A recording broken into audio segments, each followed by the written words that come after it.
Mga ka-surprise, Holy Week po ngayon. It is Monday, Thursday, around 12 noon.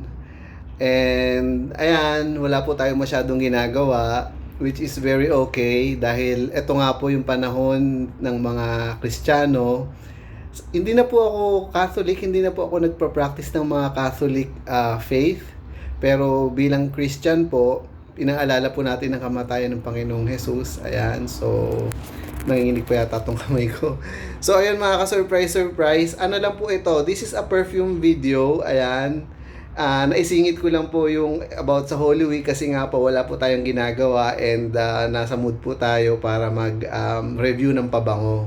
So ito po yun mga ka-surprise. Ito po yung I'm home away from home mga ka-surprise. Kaya po nagdala po ako ng pabango, ganito lang po kaliit yon. And ito nga po pala yung situation ngayon mga ka-surprise. Ayun nga, Holy Week po ngayon, di ba? So Monday, Thursday ng 12 noon. So ganyan po yung traffic. Sa SLEX po yan. So ayan. And ayun, wala akong masyadong ginagawa which is very okay. Talagang pahinga lang, ganyan. Talagang babuelo po tayo. As if ang daming ginagawa yan, no? So ayun, gusto ko lang mag-review ng pabango po ngayon mga ka-surprise. And ito po yung Hermes. Ayan, travel size po yan. I'm home away from home kaya ganito lang po kaliit yung pabango natin ngayon. So panlalaki po ito mga ka-surprise. And sorry if I will butcher the name kasi hindi naman po ako French speaking guy. Hermes is from France. Ayan. And this is what you call the Terre de Hermes. Terre de Hermes. So, ito po yun. Ayaw mag-focus. Kung ayaw mag-focus, sinabi ko naman po sa inyo, Terre de Hermes. So, ito po yun. And ganito lang po siya kaliit mga ka-surprise. Ayan. Excited po ako kasi nga po, I really like Hermes perfume. So, lahat po ng perfume nila, hindi man pare-parehas yung amoy, pero meron pong subtle scent na talagang pag naamoy mo yun, alam mong Hermes. Kahit iba-iba yung amoy niya, pero alam mong Hermes pag naamoy mo yung certain subtle scent na yun. So, ayun. So, Terre de Hermes, panlalaki po ito mga ka-surprise. And this is an Eau de Toilette. Ayan, Eau de Toilette. I'm not a French speaking guy. Pagbigyan nyo na. So, ito po yung mga surprise. Na-excite ako. Ayan, so, spray na po natin. Mag-aamoy ano po ito mga ka-surprise. Well, di ko muna sabihin. Naamoy ko na po siya before. Pero mas maganda yung maamoy muna natin bago po tayo dumalda. So, ito na po yun.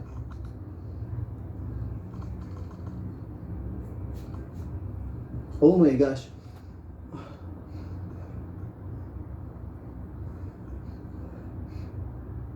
Oh, wow. Mga ka-surprise, naamoy ko na po siya dati. And siguro kung hindi nyo pa po siya naamoy dati and hindi nyo pa alam kung ano yung mga nandito sa pabangong ito, mga ingredients sa pabangong ito, siguro hindi nyo pa talaga malalaman kung ano yon. Basta maamoy nyo lang yung halimuyak niya. But since ako alam ko na, naamoy ko agad yung bergamot. Ano naman tayo? Kaya ako talaga maging technical. Bergamot. I think the bergamot it is like a citrusy scent. Ayan. Tingnan nga natin kung nakasulat ba dito. Ang sabi po dito is the strength of the origins, the vigor of citrus fruits. So ayun nga, sabi ko na nga ba, citrus. So siguro kung hindi niyo po alam na may citrusy scent po ito, yung halimuyak lang yung maamoy nyo. Pero kung since alam nyo na, talagang ayon, nakatch po niya agad yung citrusy. Amoy citrus po siya, may pepper daw, combined with the mineral note of flint.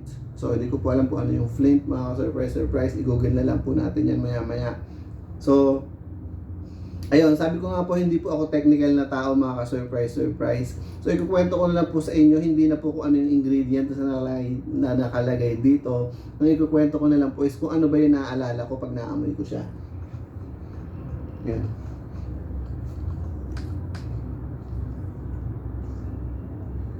Mga ka-surprise, ang parfum po, pag in-spray nyo po yun, huwag nyo pong ikikis-kis na ganun. Kung pwede po, dab lang po na ganyan. Kasi nga po, yung perfumer po nito, i-design niya po ito. Perfume is an art na, lalo na yung mga mamahalin, it is an art.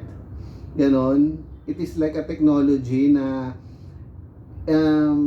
kailangan ma-appreciate mo yung whole technology or whole art nung nasa parfum na pag ikinis-kis nyo na po siyang ganun mga surprise, maghahalo-halo na po. So hindi nyo na ma-experience yung talagang gusto ipaamoy sa inyo nung nag-design po nung pabango. I think ang nag-design po nitong third Hermes is Jean-Claude Ellena.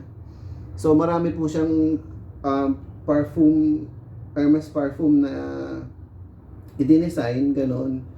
And ngayon po yata hindi na siya yung designer ng Hermes. I think babae na po. I think she is whoever she is. O basta ayun, si Jean-Claude Ellena po ito.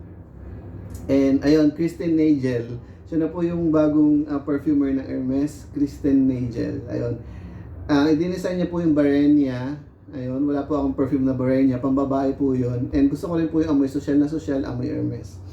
So yun nga po, sabi ko nga, i-explain ko na lang po kung ano yung naiisip ko dito. Ako maging technical na ito po ay merong bergamot, meron po itong ganito, ganyan. Ang sabihin ko na lang po kung ano yung naaalala ko. So, ayun. Ayun nga, naaalala ko ba ang Hermes? Sabi ko, mga surprise, baka napagod ako kasi kanarating ko lang po dito sa Airbnb. So parang hindi ko pa, ewan ko ba, parang wala akong naamoy na parang hindi ko naalala yung amoy Hermes or baka hindi pa ready yung senses ko, kakaligo ko lang din kasi. Ang masasabi ko na lang mga surprise is hindi siya amoy pambata. Amoy ano siya, amoy what do you call this? Alam mong amoy ano siya, what do you call this? Amoy may pambili, amoy may savings, amoy daddy, gano'n, na bumababa siya sa Mercedes-Benz. Hindi po sa BMW, mga surprise, sa Mercedes-Benz po siya bumababa. So, ganun po yung amoy niya, mga surprise, and ayoko na po mag-elaborate any further kasi parang bang i-joke ko na lang po kayo pag nag-elaborate pa ako any further kasi nga parang hindi pa ako makapag-focus ngayon. Anyway, mahaba-haba naman po itong Holy Week. Monday, Thursday pa lang ngayon. Siguro until tomorrow or kahit hanggang sa Easter pa po. I-review ko na lang po ulit itong Terre de Hermes. Pero masabi ko po sa inyo mga surprise, hindi ko man siya ma-appreciate ngayon. Lahat po ng pabango ng Hermes is quality and gustong-gusto ko po. Ayun. So, yun lang po yun. And, hindi ko napapahabain yung video mga surprise. Marami pa naman tayo magiging video. Puputulin ko na po yung video. Bye-bye.